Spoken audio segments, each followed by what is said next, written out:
ఈరోజు దేవుని వాగ్దానము. నిత్యము ఆశీర్వాద కారకుడుగా నుండినట్లు నీవు అతన్ని నియమించి ఉన్నావు. నీ సన్నిధిని సంతోషముతో అతను నొల్లసింపచేసి ఉన్నావు. కీర్తనల గ్రంథము 21 అధ్యాయము 6వ వచనము. దేవుడు మనల్ని పిలిచిందండి. ఈ లోకంలో నుండి మనల్ని ప్రత్యేకించబడింది ఆయన యొక్క ఆశీర్వాదాలకి వారసులుగా ఉండటం కొరకు. అయితే ఆయన ఇచ్చిన ఆశీర్వాదాలు ఏదో కొంతవరకు ఉండవండి, లేకపోతే ఈ టైం నుండి ఈ టైం వరకు అని ఉండవు. కానీ ఆయన ఆశీర్వాదాలు ఎంత గొప్పవంటట, నిత్యము ఉంటాయంట ఆయన ఆశీర్వాదాలు. నిత్యము ఆశీర్వాద కారకుడిగా ఉండినట్లు దేవుడు మనల్ని నియమించి ఉన్నాడంట.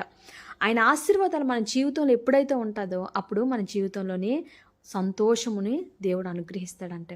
లోకంలో ఉన్న మనుషులు లోకానుసారంగా ఆలోచిస్తారండి. దేవుడు మనము ఆశీర్వాదాలకి వారసులుగా ఉండడానికి ఈ లోకంలో నుండి పిలువపడ్డాం. అంటే ఈ లోకానుసరమైన ఆశీర్వాదాలు దేవుడు ఇస్తాడు. వాటితో పాటు మనకి నిత్యము ఒక ఆశీర్వాదం ఉందండి. అదేంటో తెలుసా? నిత్య జీవనం అండి. ఎప్పుడైతే మనం నిత్య జీవంలోకి ప్రవేశిస్తామో అది అసలైన ఆశీర్వాదము.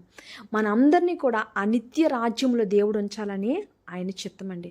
ఆయన చిత్తానికి మనం తలవంచేవారుగా ఉండాలని, దేవుడు మనందరినీ కూడా నిత్య జీవంలో ఉంచేటట్లు మనం జీవించాలని దేవుడు ఈ కొద్ది మాటల్ని దీవించి ఆశీర్వదించును గాక.